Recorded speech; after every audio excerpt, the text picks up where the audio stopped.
Go.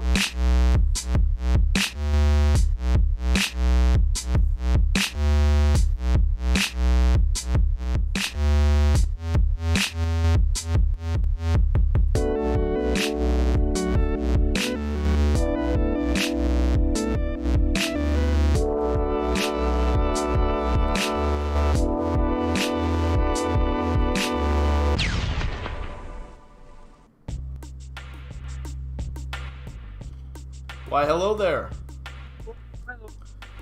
It's another episode of DrawBomb. Wouldn't you know it? Is. When did this happen? Just now. Why was I not informed? I'm informing you. Oh, okay, cool, thanks. Yeah, no problem. Cool. Welcome to DrawBomb. It's a show where we draw and we talk and we make jokes that bomb. Yes, that's why. That's why it's called that. That's what I go for. Is there? Why else would all my jokes no one laugh? I didn't know it was intentional. That makes a lot of sense. Yeah, no, I thought everyone was on board. I thought you knew that. I make a joke, nobody laughs because I'm bombing, and people would actually find the jokes hilarious. I'm sure. Right. I'm a laugh riot. They think I'm hilarious. Yeah, of course. 100%. Well, yeah, no, I knew that for sure. Yeah, of course. I don't know, maybe one of these episodes we should try, draw funny. Tell jokes that people laugh at? Yeah, I don't know, does that seem too, outlandish and strange? I mean, my jokes are already funny. It's just that... It's anti-comedy. It's so funny. Here's the thing. I think if we have people laughing at my jokes when I'm telling them, people are gonna think we're being arrogant. Right. They're like, oh, you think you're funnier than me. It's like when you see a stand-up comedian and they're laughing at their own jokes while they're telling them. It's I don't know if this is the same for you, but I don't know if it's a new thing he's doing or if I just wasn't paying attention to his older stand-up bits, but when Dave Chappelle's been telling stand-up lately, he'll do this move where he turns around and does a silent laugh to the back of the stage, and when he says something ridiculous or Yeah, it bothers me when it's not an authentic break. If they're they actually crack up, then that's hilarious. But if it's part of the routine, then it's all right. Yeah. Quit manipulating me and make funnies. Yeah, it's okay. I came here not to hear a laugh track. Thank you very much. Yeah, basically. Those are the last stand-up comedians who I feel laugh at their own humor and they think it's a good part of the delivery, and it's not. Yeah, it's true, and yeah, it has to be real, or else it's that weird you're faking. It annoys me. Not even that, but I don't know. I feel maybe some of them are even laughing. I don't know. It's if someone's telling a joke and they're laughing as they're telling it. I always I'm always kind of just okay, but tell me the joke. Why you you're laughing already, but you haven't told me the joke yet. Yeah. But I will say if it's because they genuinely just think it's that funny, sometimes I get caught up in that. Oh yeah, I mean, and I think the genuine. Oh, this is gonna be good. I think the genuineness is key because it's, if the person's genuinely laughing at their joke, obviously that's very funny. But it also, I think it depends how often they genuinely laugh at their own jokes too. True, that's a big part of it too. If they laugh at their own joke because they feel you can sense that they feel they genuinely caught themselves off guard somehow, or they're doing something. I don't know, usually it happens a lot when they're riffing. If you've pulled your stand-up segment 80 million times, you're just gonna have it. You're not really gonna laugh at it a whole lot because you don't laugh at the same joke after hearing it. They've already heard it. Yeah, they've written it. Yeah. But I've listened to stand-up comedians where I feel they start riffing on something and then they laugh at something that they said just off the cuff. Mostly because it's really stupid, and that's sometimes the funniest things. Mm-hmm. But I genuinely really enjoy that. But I can't. feel like Christy Elliott does it a lot. Like he'll be telling his stories and like kind of laughing a lot on the way out the door with the joke.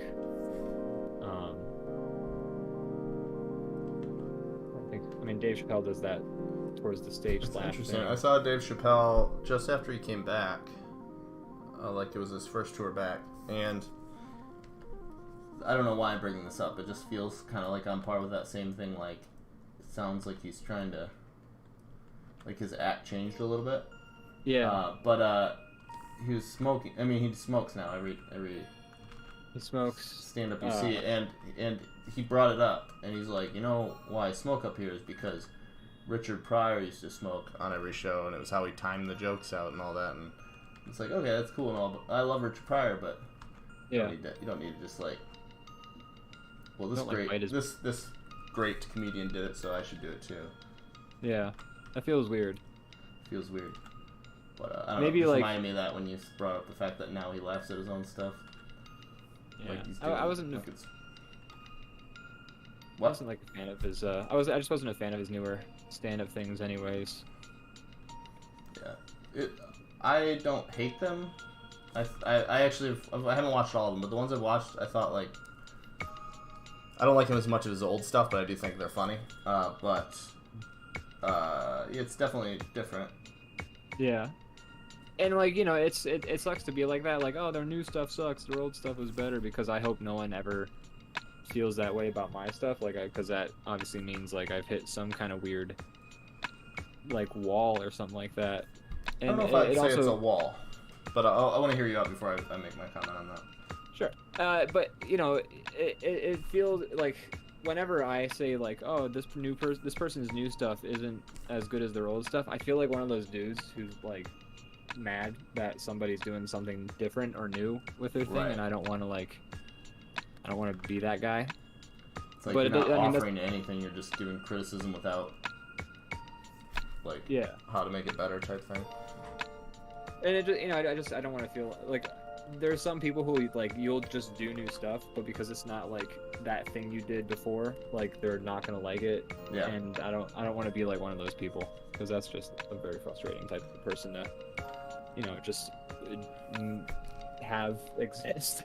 Yeah, I think as people get older and, you know, their stuff changes and different life experiences, their act is going to change, and it may not be as popular as the previous one. I don't think it's like that they're less good, but the thing might not resonate as much as their previous stuff did.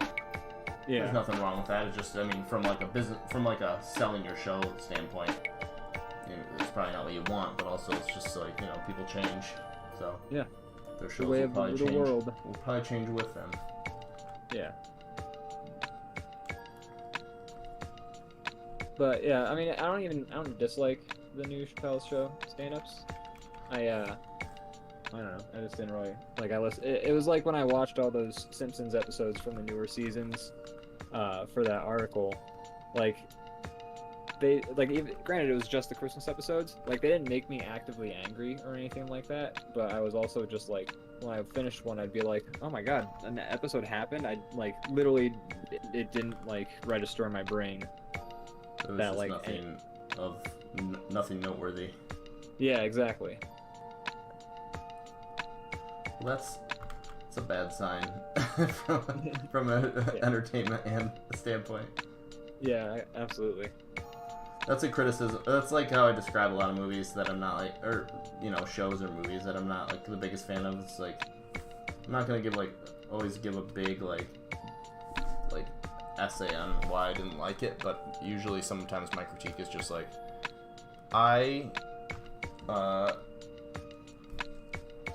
don't remember most of it. I probably will never watch it again. It left no lasting impression, and that's like I feel like a review in itself without having to get too in depth. It's just like it doesn't mean it's bad. It's just as far as my interaction with it goes. There's the fact that I just didn't really care says something.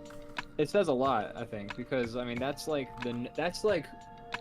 the first thing you need to do when like someone's like agreeing to sit down to this show that you put on for like at least an hour, maybe two,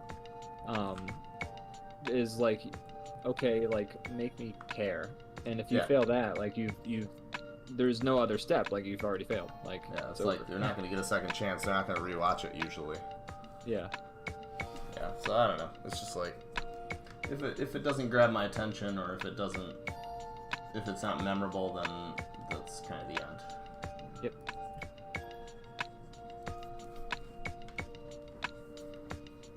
Trying to think of how someone opens a champagne bottle now. Well, usually Well, I you guess have your this guy's- hand up by the cork. cork because you have to push it out. Did you know that corks kill more people? Like corks from champagne bottles kill more people than it was like I think sharks in a year. You're kidding. How does I someone read die some- from a cork? Like, I could see it blinding you, but killing you? How?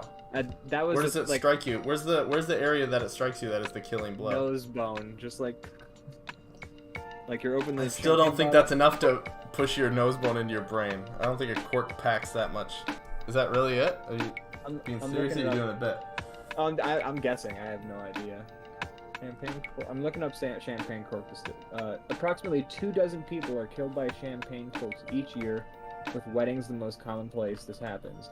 A cork can leave a bottle of champagne at a speed of 55 miles per hour, and that is enough to smash through a champagne glass, smash the face of your mobile phone, or how does that result in death? I mean, I guess. Well, if your 55 phone breaks, I mean, you die dead. along with it.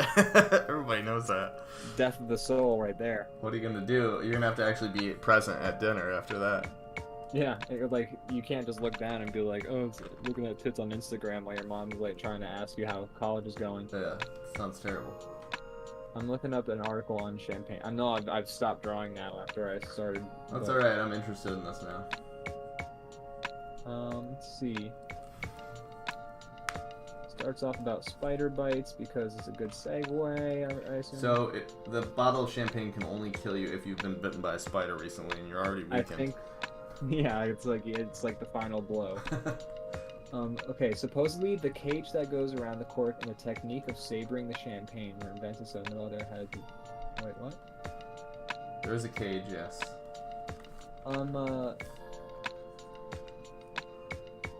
have to open a lot of champagne at work, and it always makes me slightly anxious. Yeah, I'm not a fan of it. Like I've had opened many a bottle of champagne at the restaurant I used to work at. Depends how many times I've done it recently, because like, yeah, if I've opened a ton of them recently, then it's whatever. It's business as usual. But if I haven't done it in a while, then I'm like, My one manager had a great idea that really helped with the anxiety. Is he would just get like one of the big napkins and like put it over the. That's what you're supposed to do. That's what you're supposed to do. Oh, then. That's what we do. I mean, and it helps. Yeah. But I still so good. I don't want to spill it or anything like that. I'm not worried about killing someone at the table.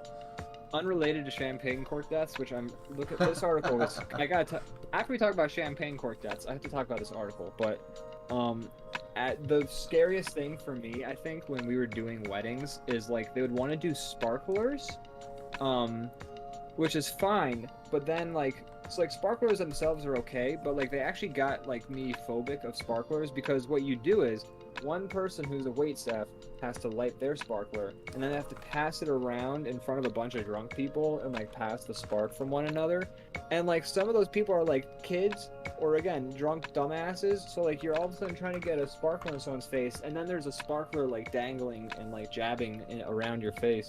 Sparklers are hot. They're very hot, and I don't like if one touches my face, like. Oh, it would leave a scar. It would hurt. I know this because I was once a very dumb child, and I remember the first time I was playing with a sparkler, I was like staring at this thing, and I'm like, okay, so I know fire is bad. I don't exactly know what I'm looking at here. Is this thing hot? What is this thing? Oh no. And so, the story gets dumber, but I'll explain it from my child mind. I'm like, alright, well, I'm not just gonna like touch it and test it on my hand or something. I need to test it on something else. Which seems smarter, but then the thing I chose to test it on was my shoe. And I just burnt a hole straight through my shoe like instantly and then like burnt my foot. Yep. So I was a smart kid. I mean, there's no better way to learn that things are not impenetrable shields. That's the classic. Well, there's that, and then it's also like the classic, like kid touches the stove even after they were told not to, just to find out. Oh yeah, I have a similar story. Like we were hanging out with our friend the one time at friend and guest of the show Austin's house, and he put like a aluminum can in the fireplace that they had going, and then like took it out with like the little shovel thing and like showed us what it looked like after it had like melted. Oh, no. And I was just like, ooh, and then I just touched it, and and then he was just like, yeah, I wouldn't have done that. You shouldn't I was have. like, it hurts, and it's gonna hurt for 3 weeks before it develops into a weird blister. Turns out that can that was red is hot. It wasn't red. It was like I didn't realize he had taken it out like right then and there. I don't know why. Okay. I was dumb, but I touched the can anyways, and I mean, yeah. Clearly, we have similar levels of intelligence. Yeah, this is why we have this show going. Hot thing, hurdy, ouch. Yeah. So, yeah. you know, we've all been burned. That's the message. Everybody burns. Sometimes. Everybody fries. Anyway. When the can is hot. And the shoe goes to the sparkler. In my defense, I feel like a sparkler is an anomaly when you look at. I hadn't been familiarized with like a fuse, so looking at a sparkler, I was like, what the hell is this thing? Yeah, like, that's fair. Like logistically, what are we How dealing old with were here? you?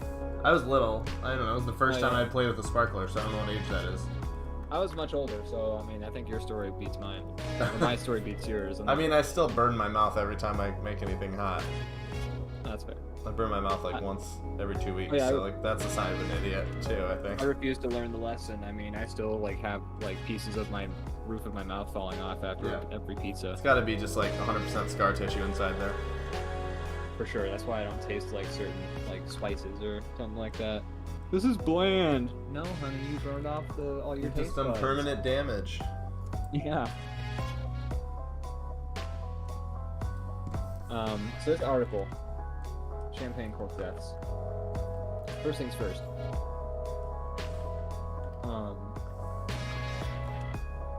Actually, okay, so there is a fact going around the internet that a person is more likely to be killed by a champagne cork than a poisonous spider. That's the statistic I think I was referencing. Okay. So, and I forget where I got that, unlikely.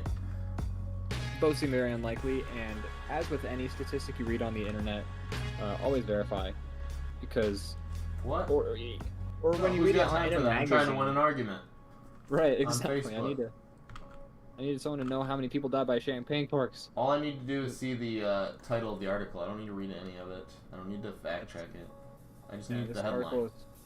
This article is called "Can You Be Killed by a Champagne Cork?" So someone could be like, "Well, they wouldn't be asking it if the answer." The whole article is just yes. Yeah, right. I've wanted that from an article for so long. There is actually, I think, a website called Answer the Headlines, or it's a Twitter account, I think, what it is it's click the clickbaitifier or something like that. The name of the Twitter account is something along those lines. But basically, what it is it links to like a bunch of news articles, and then it just explains what the article says in like a sentence. Okay. So it's like, how are people like? What's the new fan theory about the Mandalorian or whatever? And then like the Twitter account will say, they think Yoda is this, or it's that. Yeah. So, like for instance, if it's an article that said like, "Can you be killed by a champagne cork?" The Twitter post would just be no. I really appreciate that. Yeah. All indications point to no. A German scientist plot quartz as coming out of the bottles at 24.8 miles per hour. This is the second Google result. The top Google result is from a website called glassofbubbly.com, and the page does not load. Oh no, there it loaded now. This was posted in 2016. That's from the Daily Mail website. So that actually is the first indicator right there. That's from the Daily Mail, which is basically the British version of like a tabloid magazine, like New York Post or, Inquirer. Fox. The Inquirer. That's actually perfect. Yeah, that's perfect right there. I always love when the titles are clickbaity, but then the answer is like what you would have expected. 100%. Like, yeah. Could you be killed by a cork? Yeah. You read like a giant thing to just tell you no, and you're like, well, that's what I thought before I read this stupid fucking thing. It's like the old like a classic Family Guy joke where they're watching the news and also Tom Tucker's like, recent development, can bees think? The answer is no. Or something like that. So just... Yeah. It's like who came up with like an existential question while they were high and decided that they could write a news article about it. Like, a lot of people. That's the way of the world these days. That's how you do it. That's how you do it. So I'm reading up on this glass of bubbly. First of all, they say the big news is in this area of Ding Xiangliang, Chinese businessman who was killed after being hit in the temple from a cork. Temple. There's the weak spot, that a cork. That's kind of what I was looking for, was where's the weak spot? Because I feel like I could take a cork to about 99% of my body and walk away, maybe in pain, but okay. Eyes obviously are a weak spot, but I don't think it's a killing blow. And just about everywhere else, I don't think it could kill you either. But maybe your temple. Yeah. The temple, but I also feel like that would just damage the this part. Hold on, I gotta look up skull names now. Skull bones. Oh, thank God, the images are safe. It's like if corks could kill you, paintball wouldn't be a thing. Yeah. I just feel like a cork to the temple wouldn't even kill you. It would just like kill. It might break like your old zygomatic bone or something like that. But I don't know. I feel like you might get like eye damage, but not death damage. Right. But I'm reading this article now. If the argument, if the article is titled "Corks Can Severely Hurt You," I'd be like, oh, sure, why not? Obviously. But to the fact that it can kill you, I'm like, okay, it's got to be like, do we have like a spot like on the Death Star that if you just hit it with a cork-sized pressure, you just instantly drop dead? Blech. So the answer is no. And the butthole. If you take a cork to the butthole, you're dead. No, you just don't poop. You become constipated. Oh, you never have to poop again. It frees up a lot of time in your day. Yeah. So the article I had seen that champagne corks were more dangerous than sharks. But now I'm like looking at this page and I'm trying to find the source of the info because the Daily Mail, we're not counting that. Corks. More than 2 dozen people died. The Daily Mail. Okay, yeah. So it's a fucking tabloid that people are quoting. There you go. That makes sense. That's why I started. So, hey, look at that. You see how fast you can figure that stuff out? No, we all need to convince our parents how to do this. Exactly. DrawBomb Investigative Reporting Network. Here we go. This is a classic case of us bringing a thing up that we then disprove. It's like, well... Which has happened a lot. It's the internet. That's true. I feel like I bring up those things a lot. Like, I'll be like, they're interesting. An Amazon robot that can listen in your home. There's a reason that it's successful clickbait. It's because it's interesting. Because you believe it. Yeah. You're like, oh, I have this fun little fact to bring out at the next party. If it were real, it'd be super interesting, so... Yeah. The thing is, like, every time I see one of those things, you think I would have the sense of mind after I'm, like, a big proponent for it, of Googling the thing.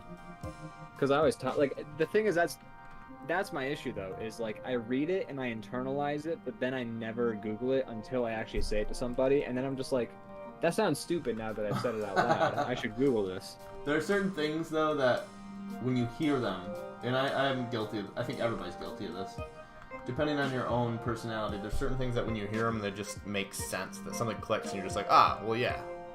And then you start telling other people as fact. And should research all those things, but there's certain ones that just make it past the line of defense because they just resonate in a way that you're like, well, yeah, that makes sense to me. Yeah. It's interesting how that, because it's only until, I think it's really like, a lot of that stuff will pass that censor until you see like a raised eyebrow, and that's the depth of it. You're like, wait a minute, yeah, this does sound stupid. Your speculation is warranted. Yeah. Or your skepticism. That's the word. So, DrawBomb Investigative Reporting Hour. We found another rumor / urban legend / lie / putting Snopes out of business. That's right. Listen to a fucking hour-long podcast to find the random, like, 10 seconds where we look into something and tell you that it's fake. I really do hate that, like, when someone's like, hey, are you looking up how to make bread? Well, here's a handy-dandy 50-minute-long tutorial video on how to make bread. And it's like, no, I'm missing step 4. Like, now I have to scan through a whole video to find that. The thing you're mentioning is a real problem in my life. I don't know how often you try to cook or mess around with recipes, but if you look up recipes online, anybody who does this will already know what I'm talking about, will know where I'm going with this. But recipes do this thing where they're all like food bloggers. So you go to the website and it's like meatloaf, and you're like, okay, I want to know how to make this, and the whole page for like, you have to scroll through like 10 minutes of them like, meatloaf reminds me of growing up on my grandfather's farm, early mornings with the wind blowing through the open windows, hearing the horses neigh on the horizon. It's just like this long bullshit thing, and then at the very bottom it's like, form your meat into a loaf, put in the oven. And you're like, tell me that at the beginning, put your stupid essay at the bottom, I don't care. Seriously. About what meatloaf means to you. But that's a big thing, like all these blogs, like you have to scroll through all their like bullshit to get to like the recipe, and it's like, you realize this is why we're here, right? I'm sure there's like 10 people in the whole world that want to read about what meatloaf means to you, but most people are here to learn how to make it. You know who the people are actually that read those parts? Are their moms. Yeah. Who are just like, they're the ones who made the recipe. Yeah. Yeah, it's true. And it's just like, I don't know, it's ridiculous. And they all do that, like 100% of them do that. That's hilarious and frustrating. And a lot of YouTube, like a lot of, if you watch like a tutorial of a video game or something like that, like it's not that exact scenario, but like, okay, so for instance, I was talking about Super Hot, which I think I'm gonna quit playing even though I haven't finished it yet, because I think I'm just good. You're good. Not into it. Yeah, I mean the thing is, like, I just know that, especially after doing the endless mode, it makes the rest of the game sort of arbitrary, because the endless mode is like, here you played all the levels we gave you, just until you can like die.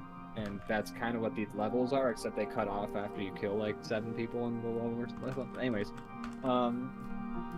but like, for instance, I was talking before about the secret terminals that are in Super Hot and in Super Hot Mind Control Delete, and some of them are just hard to find, and I was just like curious because they usually give like a little bit of backstory, although the backstory, saying backstory is very generous? Forgiving. Very generous, thank you, that's the exact word I was looking for. Because usually like these terminals, you'll pick one and there'll be somebody being like, how do you slow time? And then the computer will say, how do you think we do it? And that's like every terminal. But it's kind of fun to go after them, like especially in the first one, because usually there was a rhyme and a reason to what you were supposed to do to get to the terminals. So anyways, I was looking up how to get some of the terminals in Mind Control Delete, and the video starts, and it's like this guy going like, okay, you're going here, you go there, and then boom, there you are. And that's after the first one, and then all of a sudden it posts a screen on it that says, the rest of these are out of order, sorry. And it's just like, there's 32 of them. Like, I'm trying to That's not gonna work for me. What the fuck? So it's just like, why didn't you edit? Like, you clearly edited this video to put in the disclaimer that they were out of order. Why didn't you just put them in order? Seems like more work to put them out of order. Yeah, I don't understand. I don't get it. So that's what it's like to try. And like the videos, no one's written down like a guide for how to find these, so I can just like read it and be like, oh, dojo, I'm supposed to cut the samurai from him. Fuck. So it's just like, you have to like sit through that hoopla. And, that's so fun. Yeah. Speaking of video games, what you playing? Boy, I've been playing a couple things. I've been playing Cyberpunk still, but not as much. But that's okay, because I'm kind of savoring it a little bit and taking a break. And then I've been playing Squadrons, the Star Wars like dogfighting game. I got it for pretty cheap during one of the sales right now. It's pretty cool. It's pretty fun. I like how I haven't found a better way to describe it, but it's the same. You've heard me talk about this before, but I like games that feel very like physical, like I guess I really like immersion in games where you kind of have to do every little thing. It's sorry, go ahead. No, go ahead. I feel like I haven't found a good way to describe. I would say physical. I'm not sure that's the best way to describe it. I think it's I think the thing that you enjoy the most about it is how it feels so much less gamified. Like, for instance, like Far Cry, like in order to get weapons, you run to like an icon that's floating in front of you, and then you press a button, and like you just click a button, and all of a sudden your guy has a gun in his hand it's like a rocket launcher. It's like very gamified and streamlined, and it like completely breaks immersion because it just feels like you're playing. Like, it feels like your character's in the game. I don't mind arcadey games. I love them, too. But there's something about very, like, immersive games that it just, I don't know. They're my favorite. I don't know. This year's been a good year for escapism for me. And so any games where I feel like I'm there, that's a bonus. So Squadrons is cool because, like, it has all the little helpy things, like if you want, you can have all the little icons on the screen pointing at who to shoot, but you can turn all that off, and then it's just like your character's hands on like the steering wheel of a ship, and then like your dash in front of you with all your information. Like, that's cool. And I like that. You know, I feel like it'd be really cool with VR, and I've heard it has really good reviews for VR because it's just like they're like you turn your head and your character's actually looking around inside the ship instead of that's cool. Like turning the ship with your head. You know, you still have to steer, but you look around in your ship while you're in there, and it just like I'm like, that sounds like a really good VR experience. game. Yeah, so I've been enjoying that, and then you suggested to me Ace Squadrons, which I tried today a little bit, and it's pretty fun. I like it. I think I'm not sure which I like more. I think Ace Squadron's more fleshed out. Which makes sense because it's like Ace Combat? The seventh one. Oh, yeah, Ace Combat. It's like the seventh one in the franchise, and it's like the most popular dogfighting game. So, if one is going to be better, I would expect it to be that one. But you know, that one's great too. So I'm excited to play both of those. Cool. And then, what else have we been playing, Ian? Gosh, I don't. What could have been? Dork Simulator 9000. That's kind of what it is, actually. That's accurate. Because that's what I mean. So it's called Satisfactory, and we've been playing it together along with Austin. Friend of the show, guest of the show, and you know, yesterday we had like a whole group of people just like hanging out while playing it, which was fun. But what a game! What a game! Yeah. It's basically like bureaucratic like efficiency factory simulator. Yeah, exactly. It's I will say if it was just me playing, I wouldn't be as good as you guys are. Like Austin especially he's good. He's good. God. He's like when I said he's gonna be our foreman, I was right. You were. Honestly, if it were just me playing, it would have been messy. It'd just be a big like mess of machines and stuff. Yeah. But it's more satisfying this way.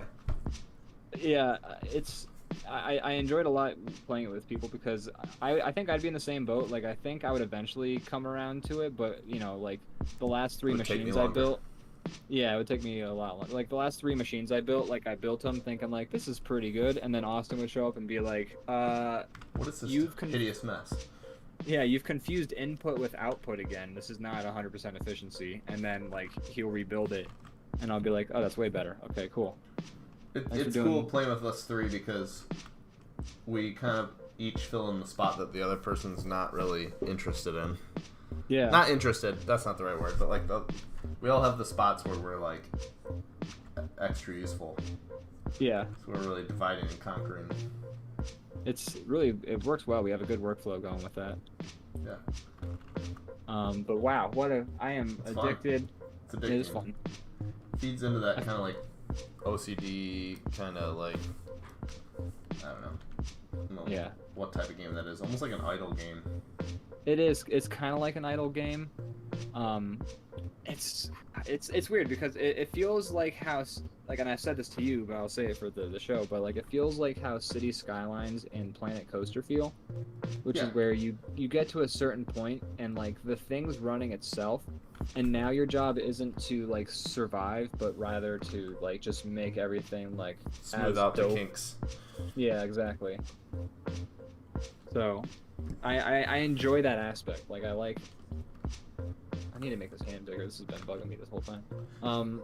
I enjoy the fact that like it's not a fucking game where you're like, why is my farm underwater? I have to kill all my cows and like start a new save file. Like it's not like that. I really appreciate.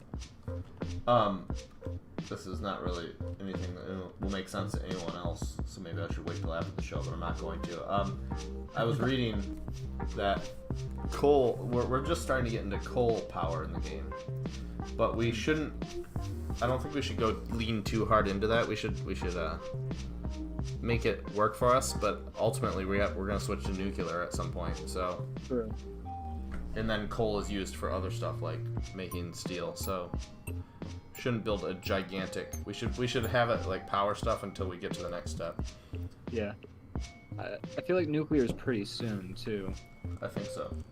But that also depends on, like, I say that, but like it's taken us exponentially longer with each tier to get to the next tier. So maybe it remains to be seen. I still think we should use coal, but for sure. I mean, we're already there. Might as well, you know what I mean? And biofuel doesn't seem to be doing the job. Yeah, for sure. This is how obsessed we are. We're just discussing what we're gonna do in this game on the show. Yeah, how we're gonna power our factory. I enjoy it though. I think it's good. I love the sound design. Love the soundtrack. I think the only critiques I would have about the game are things that are like critiques of the genre of like the miney crafty type games itself, that you really can't escape from that genre. But like even the game does manage to avoid the pitfalls that a lot of games in that genre fall into, which is impressive. Yeah, it's a good game. I'm having fun with it, and it's early access too, which is impressive. Yeah. Try to stay away from those games, but this one's good. I knew as soon as you got it for me, I was gonna be like, I'm addicted. I was hesitant. I was thinking about getting it for you for Christmas, and then I was like looking at the store page and reading some reviews, and then also I looked and it said you had it on your wish list, which shouldn't have been a surprise because I think you have every single game on Steam on your wish list. It's been the topic of conversation before, but it's fair because I do have over 1,400 items on my wish list. Right. But hear me out. What I do is whenever I go on Steam, I go to the new and trending tab, which are upcoming games that haven't been released yet or are, I don't know, whatever. And then I just like scroll through because it's always like, it's fun to look through those. It's fun to look through, and then if I see something that looks vaguely interesting, because I like viewing games as like an art piece or something like that. Like, oh, this is somebody's hard work, and it looks like an interesting thing that'll make me think. I'll add it to my wish list because if I ever get the opportunity to like, if I were to get this game randomly out of thin air, like I would be okay with that. Yeah. And so then I end up with 1,496 games on my wish list. I think that's a good way to do things. Yeah. And it works because now I got Satisfactory. It worked, yeah. So yeah, when I saw that you had it on there, I was like, alright, done deal. And is it crocodile done deal? The days of me just telling my friends to get games that I think will be fun and then we get them and they suck are over because I get too much guilt from it. So now I just buy them for people, and then if they suck, no harm done. It's on me. Well, that's the fun part is now that it's inverse because if they don't like it and they don't play it a lot, they're like, oh, but Brandon got this. I'd be sure to. I'm always sure to overcompensate and say you don't have to play it. Like every time they're like, hey, let's play that game. I'm like, no, you don't have to. And they're like, what? I do that too. Like I'm worried that they're just doing it to make me happy.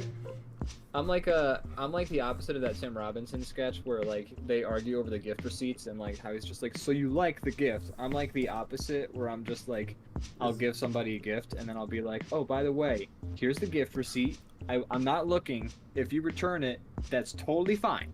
In fact, I would expect it because I have terrible taste and I'm a horrible person. I'm a piece of shit. Fuck. Anyways, enjoy the game. I hope you like it, but again, you can return it, but because I'm a piece of shit. All right, happy bat mitzvah. I'm on my way. But no, I'm really enjoying this Satisfactory. You know what's a shame is that I know why they didn't, but it's a shame that that game didn't get that Satisfaction song in the soundtrack as like the theme. Because money, 100%.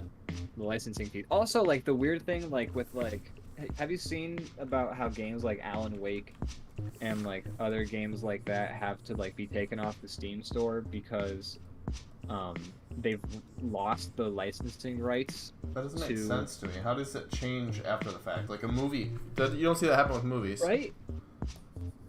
That's my exact question. Is like, what changed? Like, I don't understand how a piece of art, when it's complete, if they paid for the rights, unless they just stole it off the bat.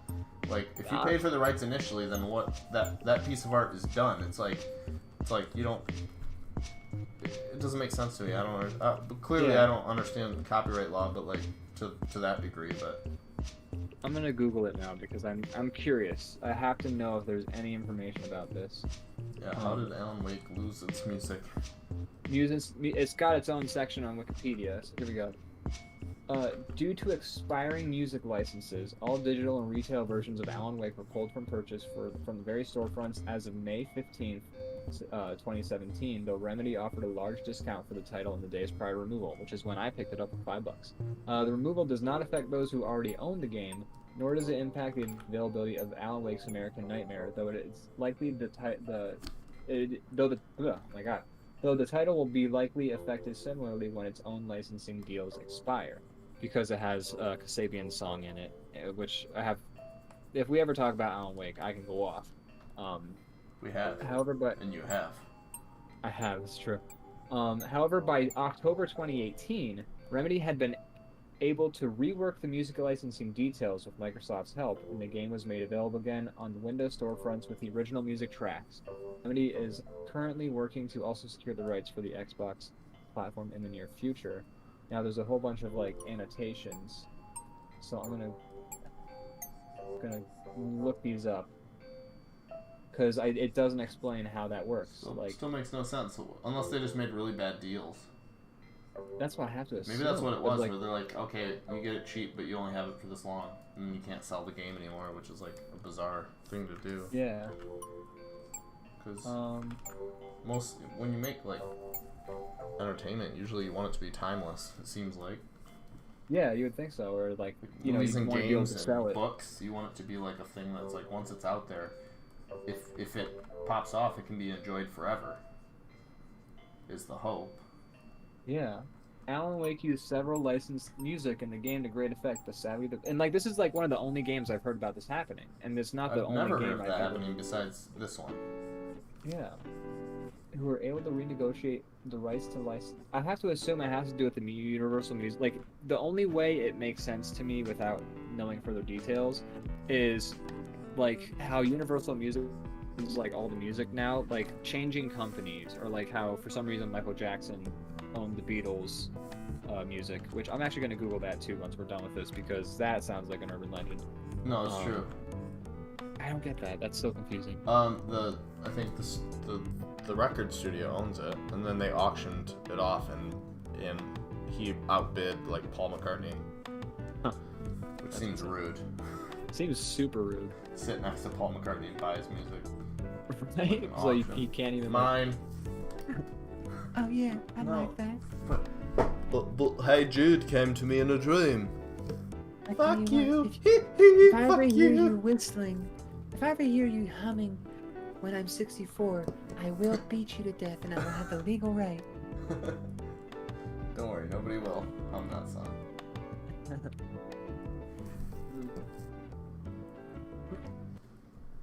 It's pretty funny to me how you can almost always tell which Beatle wrote which song because they had very different moods. They did, yeah. Ringo's a Paul fucking McCartney. goof. John Lennon's like very like tries to be deep. George is What like if we all died sad. alone? George is like sad, and then like Paul George McCartney is Harrison. like whimsical. Yeah, like very saccharine. George Harrison's are always like weirdly spiritual or just downright like, what if you know, I was sad and I played my instrument. Yeah, And then- they do have very distinct. I don't know. It works. I mean, that's great. I like that they're different, but I like the Beatles. I think most of the people who say they don't like the Beatles are just trying to be edgy. I think I'm not saying they're like the best thing that ever happened, but they have good songs. like you how can I listen feel. to them. They're listenable. Like I would say, like I mean, I like the Beatles, but like there are people who are just like, I hate the Beatles, and I'm just like, I don't. But like legit, like they're good songs. It's They've the covered thing. every genre. There's something they've made you probably like, unless you're just being. I'm not gonna Or straight you- out say like, if you don't like the Beatles, you're wrong. But also like they're just good catchy songs. It's like saying I hate music from the 70s. It's Yeah, like, you have to look at the time frame too. You can't, like you're saying, you can't just like. Yes, it's Well, not not- like what you hear today either. well, not only that, but it's just like the time frame definitely. Like the Beatles, that is what I'm saying actually. But like the Beatles sound completely different from like 1960 to 1965 than they do from 1965 to 1970. Yeah, Like those are just basically, complete. they completely Yeah. changed their style multiple times. Multiple And that's cool. times, There's, like, per there's, a lot of album. there's a lot of bands that do that. Beck Like does that. So, The Who did that. Like, yeah. and the Who like specifically changed the name of their band every time they kind of switched up their style. But yeah, a lot of bands do that. It's cool. I Yeah. like that. I like having like I like when they have like a nice eclectic sound. I also so, think yeah, that's a good way to not get caught in the pitfall of people being like what we were talking about comedians earlier, where you're like, this isn't as good as your original stuff. It's like, yeah, I know, but well, it's not a matter of whether it's as good. It's a whole different thing. It's a different sound. We're Yeah. doing different stuff. We've been making Not music doing- for multiple decades, so we're not going to be making I want to hold your hand like poppy like 50s music forever. Yeah. They so it is like it's one of those things where I feel like, yeah, they're being contrarian, or somebody hurt them to a Beatles song. It's like how that guy and his wife got like murdered when in Clockwork Orange to Singing in the Rain, and then the guy like recognizes the song. I feel like it's the same thing where you're just like, oh, I recognize that Beatles band when I was bullfighting and I got gored by that bull. It's like something hurt you while you Yeah. were listening to this music. There's a thing that's like a joke amongst me and Morgan now. We just make fun of it every time Bob Seger comes on, because I used to work at this bar for a second, for like 3 months, and the bartender was like super hipster dude. Like he would come in with like this place was like, you know, kind of whatever, loosey goosey. There was no uniform. You come in and wear them wherever you want. He would come in like swim shorts and like a Legalize It shirt, and like he's just like a hipster. And anyways, Bob Seger was in town, and literally the venue is next door. So anytime there's a big concert, there's people lined up down the street past this bar that we were in. Yeah. And he's like, what? He's like, I still remember he said something like, he's like, who even is Bob Seger? I've never heard any of his music. And we're all just like, bullshit. Like, you couldn't avoid Bob Seger's music if you tried. If you ever turned on a TV, he's in like every He's in like 1,000 movies and TV shows. His music. It's in commercials. It's like the theme song to like Ford trucks. It's like it's everywhere. You can't avoid Bob Seger. You're full of shit if you think you've never heard Bob Seger before. Yeah. But he was very proud of himself for not. He's like, I don't even know who he is, so I don't get what the big deal is. Because we were like packed that night because it's a big show in town. Yeah. And so now every time like there's a Bob Seger song on the radio, me or Morgan will be like, I don't even know what this is. Never heard of this. That's great. I mean, and I've been that way with like musicians who I've heard their music and I just didn't realize it. But I'm never like, I don't know who this guy is. I'll be like, I don't know if I've heard that guy. Like it was when you were showing me all your records, and you were like the Electric Light Orchestra, and I was just like, I feel like I know who they are, and then it turns out I had been confusing them with the Trans-Siberian Orchestra. Very different bands. Very different bands. And it turns out I've heard like every Electric Light Orchestra song. Yeah, they have like so many hits. Yeah. But Bob Seger's the same way, like so many hits. I mean, like people who don't even know. Maybe that's the issue. He doesn't know the name Bob Seger, but like, I hate to break it to you, buddy. You know, like, all his songs. Whether you it's like weird it or not. to be proud of your ignorance, like that's a big thing. That's the thing that made me mad. He wasn't actually trying to find out. He was like bragging. Yeah. I don't know who Bob Seger is, and I never want to know. Probably some new YouTuber star like Justin Bieber is like, Bob Seger. Have you ever seen somebody sliding across a wood floor in only a white dress shirt to piano? Because that's Bob Seger, and we've all seen that 1,000 times. Because everyone risky business in that movie. Yeah. You can't avoid Bob Seger if you wanted to. So that's why it was like him being like bragging that he hasn't heard it. It's just like, you're so full of shit. I would love if like he had stuck around and you guys could hear the music like emanating a little bit from that concert stadium, and then you just hear it. I guarantee that bar played Bob Seger multiple times while he was working there. So like, once again, full of shit. Full of shit. Just proud of the ignorance. Not a good way to that live is. Everybody has a different definition for what a hipster is. And I think ultimately the real definition is just somebody who's like half a generation younger than you and you're mad about it. But ultimately, my version of the hipster is the person that's like, it's like knowing something or not knowing something is like their currency. Yeah, or like they think that their knowledge is the best knowledge. Like, and also it's an insult to the thing if they don't know about it. When nobody gives a fuck what they know, and they're like, I don't know about the song, so Bob Seger's sad now. I only know things that I only know things that people should care about. Yeah, and if I don't know it, you shouldn't care about it. That's it. Yeah. It's a horrible way to live through life. Yeah, that's yuck and yums, and we don't do that here.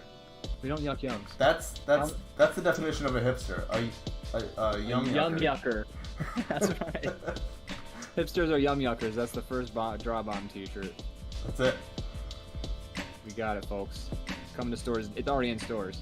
That's how fast we work. Go buy a bunch. Hipsters are yum yuckers. But yeah, that's the issue. 100%. That's but yeah, people who, going back to our original conversation, like people like Beck, and I love Beck. I probably talked about him a million times. I talked about going to his concert earlier in last year. Last year. But you his didn't go to music it this year. What was that? You didn't go to it this year. That's for sure. No, that was in September of last year. I was just kind of like, oh shit, right? We were talking about Beck somehow September of last year, even though when did we start doing this again? I forget.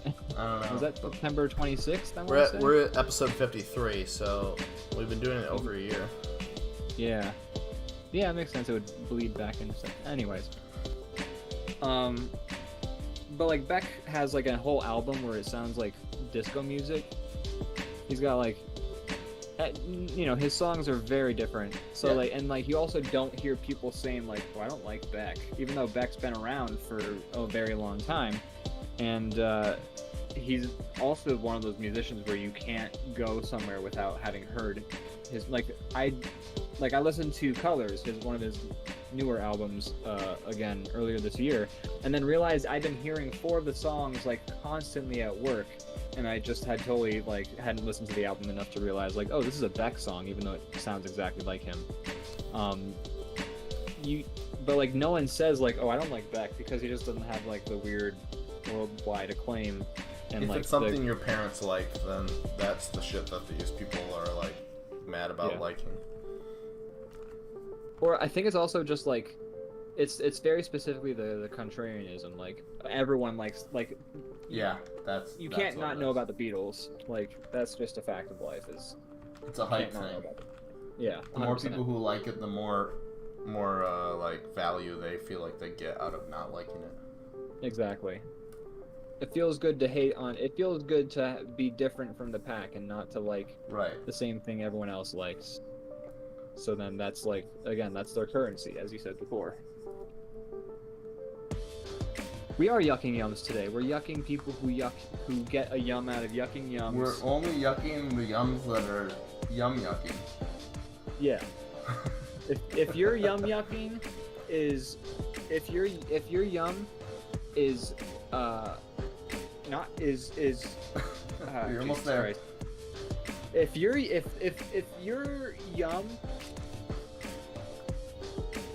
is yucking yums. If your yum is yucking yums, then we're gonna yuck that yum. That's right. That's the only yum we'll yuck, is when your yum is yucking. When you're yum yucking, yeah. My head hurts now. We're the defender of yums. That's right. We will defend all the yums. And we will come get you if you are yucking them. DrawBomb Yum Defender, second t-shirt coming out. Look for it in stores. On the official DrawBomb website that we haven't made yet, because websites cost money. So what would we put on that site? Our drawings. Oh yeah, that's a good point. Also, like links to the podcast, or not the podcast, but links to where they can watch the episodes. We could do it with like a free website builder. I mean, it's like the stuff that we've been posting there is not really. I mean, like people are gonna go like if they want to see our drawings, they're gonna go to like social media. Yeah. They're not gonna just go to like www.drawbomb and just scroll through our. They're gonna go to like Instagram or Twitter or something, which we should be better about posting on. I did have somebody say like they wish that we had a website. Oh. Because like our Twitter is also full of like our polls or just us saying like we're streaming tonight. And like you know, the one person wanted just like a cool website to look at all of the stuff. Yeah, which I think is fair. And also that's flattering kind of that they would like that. I thought so too. I have a friend, you know, my one friend who does the My Favorite Feminist podcast. Like their website is very bare bones, but it's solid because they basically post whenever they do an episode, they post very like I did a description. If you go to YouTube, I believe, and you look at the description for the very first episode, I think it's like 5 paragraphs describing what we talk about in the episode. You still do that every episode, right? Oh, yeah. Yeah. I say that like it's like you should be, but also that it acknowledges the fact that I've never checked our YouTube channel. To see what's did I going on miss there. episode 52? Oh, no. Oh, wait, no, we just did it, like, last week. Okay, I'm sorry. Yeah. I got scared for a second that I fucked up and not uploaded another video. But yeah, the thing is, I did it for the very first episode, and let me just see how many paragraphs I wrote. Oh, that's 3 paragraphs. No, that's 2 paragraphs, but still. I know you gotta like invest to get what you want out of it, but like since the show doesn't have a giant following and it's just kind of like a hobby for us, I don't spend too much time like digging in. I know, granted, the more time you put in, the more it could potentially become something bigger than what it is, but you know.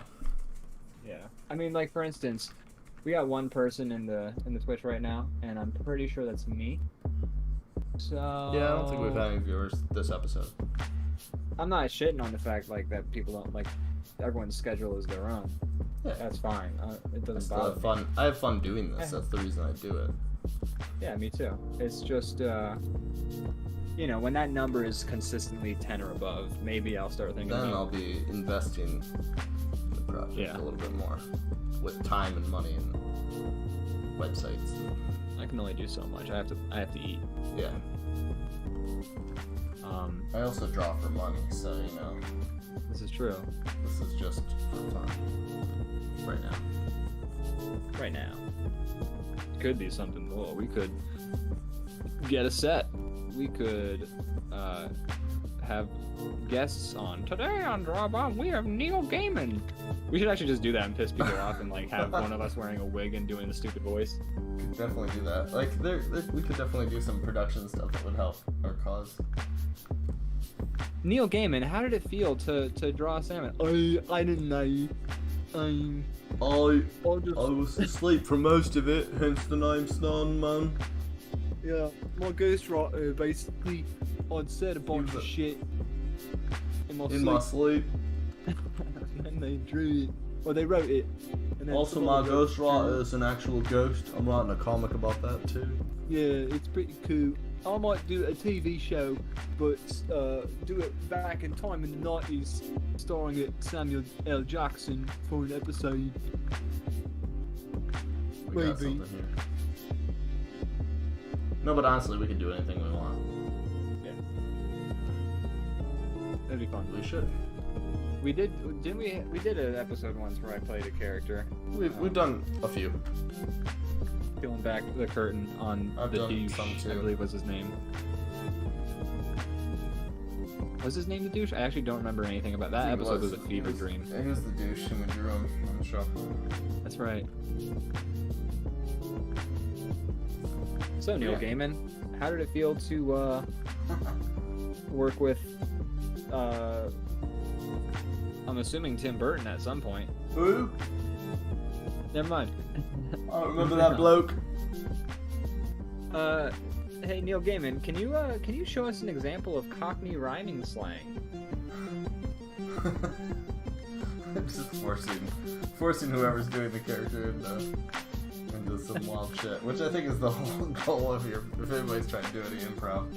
Yeah, you always want to try and get them to like as possible. Push them to their limits and make them fail. Exactly, because like then if they do well, then you just get the best stuff. But also it's an impressive feat to never like be caught, you know, on your ass or something like that. It's like a mark. It's like a badge of honor. Yeah. What other famous artists could we get on this show? Bill Watterson. No one can get him anywhere. Even the IRS can't find him. Our exclusive interview. Here, what question would you ask Bill Watterson? Oh man, I would need time to prepare. Say you were asking somebody who was pretending to be Bill Watterson a question. What would you ask? So what's your favorite kind of tiger? My favorite kind of tiger. Why is he Kermit? It's a Siberian tiger. You like the Siberian? Yeah, Why is that? Why do you like the Siberian tigers the most? They got a nice pout. I like their pout. Oh, so you just like the whitest tigers, huh? Yeah. Another childhood hero. And the ligers. I like fake tigers. Stop ruining Bill Watterson for me. He's the only reason I'm here right now. I'm sorry. What do you think Bill Watterson is doing right now? Getting a cease and desist letter. I think you should stop that. Hey, I did not sign off on your company printing these decals that have been being made non-stop for the last 20 years. First of all, if Calvin were to take a piss on your car, he sure as shit wouldn't hide his dick when he did it. He'd have some existential comment on his own dick. Yeah. I'm pretty sure there's a reason I never sold the merchandise of my comic if you can read extensively about it. I love Calvin Hobbes so much. Me too. I'm gonna get in trouble when somebody does start watching this stream, because I keep talking about like what I'm gonna write for the website. But I just picked up it's nice. The new editor just like gives us some pitches we can pick up, and I'm like, okay. yeah. Which is, I mean, you can also pitch stuff, and he might accept it, which he accepted my latest one. But I'm gonna do an article pitched by him, where it's like The Simpsons can never really have a good ending, because like how do you end a show that's been going for like 32 seasons? I think it's a great idea, and I was gonna bring up how Calvin and Hobbes had the perfect ending. That's the answer. Yeah. They keep doing the thing they've been doing forever, and then you let your imagination take over. Yeah. Which I think is, it's pretty much the only way you can really... The Simpsons, they gotta end with them being like sitting on the couch and being like, let's see what's on, or something like that. Yeah, or God, I don't like. You know how would be the best way to end The Simpsons? And I might write this for the article. It's the last episode is just one long couch gag. It's like they go home, it's the intro all over again. They sit on the couch, and then the couch gag instead of like switching to the TV and going dun dun dun dun dun dun dun dun dun dun, like they sit down at the couch and the music stops, and then they go up and then they just do the last episode, and then the end of the episode they sit down at the couch, and then it's dun, dun, dun, dun, and that's the ending credits, and then that's it. That's the show, because you literally end on credits then. But I think doing it as one giant couch gag is kind of the best way they could do it. I think there's no right answer for like what is be the best thing. Yeah. But yeah, maybe something like, since the show always starts with a couch gag, it might be good to end with it. Yeah. It's a literal... No, it's not. It's a bookend. I was gonna say couch end and be like, it's a literal couch end. I feel like it's going to be something that comments on the fact that it's kind of been stuck in time. I think the answer is to do stuff they've been doing forever. So, something interesting about The Simpsons, I was writing that article on all the Christmas episodes, which involved me looking up 13 different lists of what the Christmas episodes of The Simpsons are, which was interesting because like I read like at least 7 different lists, and like some of them were just wrong. Like they were just like, here's a Christmas episode, and like it wasn't, and I was like, what the fuck is this person doing? And also an interesting thing is that like half of the episodes, not half, a good amount of the Christmas episodes have like a Christmas opening, or like one episode is the first 5 minutes, Homer hears a Christmas song, hates it, and starts to write his own Christmas jingle because he thinks it's easy. And then he gets distracted about how much he hates Flanders, so he writes a song about how much he hates Flanders, and then that song pops off and becomes a thing. And then they go to a ranch, and then they have ranch antics. And the Christmas song part is like maybe the first 5 minutes, definitely the first 3 minutes of the episode, and then it's just no more Christmas. But that's technically a Christmas episode because Christmas does happen. Because they mention the word Christmas. It does. When I was a kid, that wasn't lost on me. I noticed it then. I remember commenting all the time, and I'm like, okay, the first 10 minutes of Simpsons has nothing to do with the episode. Yeah. It's just, it sets up whatever's going to happen next. Yeah, one person, I read it, like I was actually looking into stuff, but somebody came up with the best way of describing it.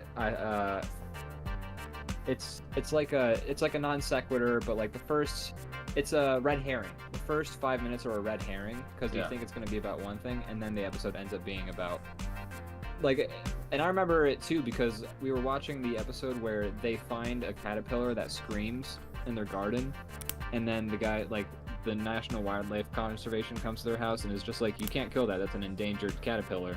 And they're like, oh, okay. And then the caterpillar gets hurt, and then they go to jail, and then like the episode is about Homer doing Meals on Wheels. and like I remember my mom watching it and being like, this is a complete, like, is this the same episode? This is completely different than the beginning of the episode. And like 10-year-old me was like, oh, you're right. Yeah, that's every episode of Simpsons. Yeah. So anyway, the reason I brought up The Simpsons was because they actually did write an episode that was supposed to be a finale for the show, and Really? It was a Christmas episode. The Bart dies episode. You know, you would think, or Homer dies is also the logical conclusion, because Homer, there's no way that dude's living another year. Season, I want to say 23, it's either 22 or 23, but it's called Christmases of Future Past, or Holidays of Future Past. And what it is the episode starts with them taking family photos, and then it like shows every family photo during Christmas for the next 30 years as like they like age, and then like Lisa goes to college, and then Bart still lives with his parents for like a very long time. And then like that episode actually like kind of, it's actually a decent episode because it also solves like emotional arcs for the characters.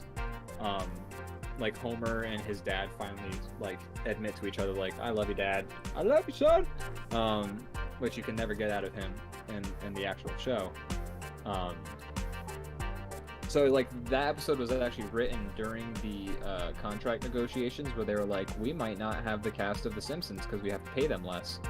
But then I guess contract negotiations worked out, and they kept making the show for 7 more years. Or 9. I think that was in 2011. But anyways, that episode was written to potentially be the last episode of the show. Really? Yeah. And it's decent because again, like it's one of those episodes where like, so like watching all of the Christmas episodes up till current, there is a definite shift where the show will usually have a moment where the characters are like real with each other and are just like, oh Bart, I'm sad, I love you, family, feelings, emotions, you know, the shit you expect out of like a show to like that, like, you know, hits sort of all the emotional beats. And then after that it gets to a point where it's just like fucking zany antics the entire run, which is fun, but it definitely hits differently than when you have characters who eventually like act in a somewhat human manner, I guess. Right. In that episode they do that, like where they actually like, it's got like a plot line about Bart's divorced and he like wishes his kids would respect him and like him.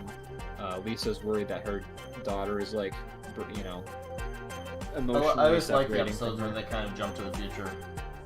Yeah. As a kid, And, like, anyways. I don't know how much they hold up, but I always love to like, I'm like, oh cool, I get to see something different for one out of like 1,000 episodes.